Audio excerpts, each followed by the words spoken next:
গাছের উপরে অনেক কীটপতঙ্গ যেগুলো তারা বাঁচার জন্য আর্তনাদ করছে এবং বেঁচে রয়েছে।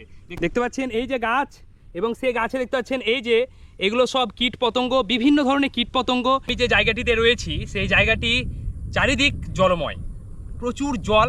কারণ আমরা কয়েকদিন থেকে লক্ষ্য করছি যে পরিমাণে বৃষ্টি হচ্ছে তাতে এই পরিস্থিতি হওয়াটাই স্বাভাবিক। কারণ প্রত্যেকটি নদী আজকে প্রবল জলোচ্ছ্বাস, যার ফলে অনেক বাঁধ ভেঙে যাচ্ছে, অনেক বিপজ্জনক পরিস্থিতি তৈরি হচ্ছে। আমরা বিগত কয়েক বছর এরকম বৃষ্টি দেখিনি, যার ফলে এবার হঠাৎ করে প্রবল বন্যা বৃষ্টি ভয় কাজ করছে। তবুও কিন্তু আমাদেরকে এগুলোকে উপেক্ষা করে যেতে হবে, কারণ এই যে বর্ষার যে আভাস সেটা তো প্রায় হারিয়ে গেছিলো, আমরা বিগত কয়েক বছর দেখতে পাইনি। কিন্তু এবার হঠাৎ করে প্রচুর বৃষ্টি, যার ফলে এভাবে চারিদিকে জলময় পরিবেশ। আজকে একটি উদ্দেশ্যে আমি এসেছি, সেটি হচ্ছে যে এখানে এই জল চারিদিকে রয়েছে তার মিডিলে আমরা কিছু বৃক্ষ রোপণ করেছিলাম, যে বৃক্ষগুলো আজকে মধ্যেই পড়ে গেছে।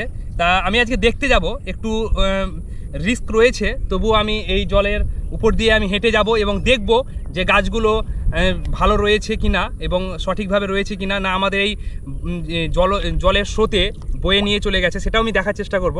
আমি যাচ্ছি সেই জায়গাটি, দেখাবো শেষে যে গাছটি ঠিকঠাক আছে কিনা। কারণ আমাদের গাছগুলো রোপণ করা এরকম বন্যার পরিস্থিতি এর আগে তো হয়নি। তাই আমরা এই ছোট্ট একটি নালা রয়েছে, নদী রয়েছে, যার ধারে আমরা বৃক্ষরোপণ করেছিলাম। কিন্তু এবার হঠাৎ করে প্রবল বৃষ্টি, যে গাছগুলো সেটা হয়তো বিপজ্জনক পরিস্থিতিতে রয়েছে। তাই আমি একটু আজকে দেখতে চলে এসেছি, আমি দেখাচ্ছি।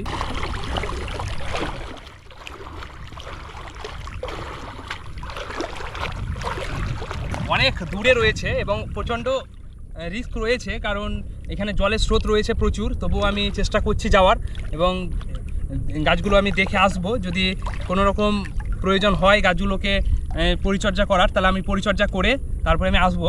কারণ গাছগুলো লাগিয়েছি খুব যত্নে এবং খুব আশা করে, যদি এই জলের স্রোতে নিয়ে চলে যায় তাহলে খুব একটা আঘাত পাবো। তার জন্য আমি আজকে চলে এসেছি, চেষ্টা করব। যাই হোক, আমরা যে বৃক্ষগুলো রোপণ করেছিলাম সেই বৃক্ষের কাছাকাছি চলে এসেছি, কিন্তু দেখতে পাচ্ছেন জলের প্রচণ্ড স্রোত। কারণ এই যে ছোট্ট একটি নদী রয়েছে, এই নদীর ধারেও যে জমিগুলো রয়েছে সেই জমি দিয়ে জলের স্রোত আসছে। জলের স্রোতে অনেক সময় সমস্যা হতে পারে, বিভিন্ন জিনিস ভেসে আসছে। তবু আমি যাচ্ছি, আমি গাছগুলো দেখতে পাচ্ছি। একটি গাছ আমি এখানে দেখতে পাচ্ছি যে গাছটি তিনি লড়াই করে বেঁচে রয়েছে, সেটি হচ্ছে বকুল বৃক্ষ। এখানে বকুল, কৃষ্ণচূড়া, অশ্বত্থ এবং কদম কিছু কিছু রোপণ করেছিলাম, যেগুলোর মধ্যে কিন্তু একটি গাছ আমি দেখতে পাচ্ছি, আর কিছু গাছ কিন্তু দেখতে পাচ্ছি না, সব জলের নিচেই চলে গেছে। শুধু একটি গাছ মাথা উঁচু করে দাঁড়িয়ে রয়েছে, যে গাছটির কাছে আমি পৌঁছাবো সে যেভাবেই হোক না কেন। তাই আপনারা দেখবেন সেই গাছটিকে আমি দেখাচ্ছি যে কিভাবে তিনি লড়াই করে বেঁচে রয়েছে এই জলের স্রোতের এবং টানের প্রভাবেও। প্রচুর জলের টান, আমি এখানে দাঁড়িয়ে রয়েছি, জলে আমাকে টানছে, কারণ এই কাছাকাছি এখানে নদী রয়েছে, আমরা একটু দূরে রয়েছি, তবুও জলের টান।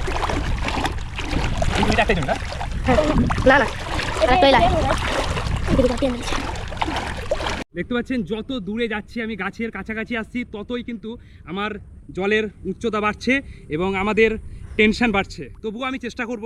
দেখতে পাচ্ছেন আমি গাছের কাছাকাছি চলে এসেছি, আমি গাছটি দেখাচ্ছি।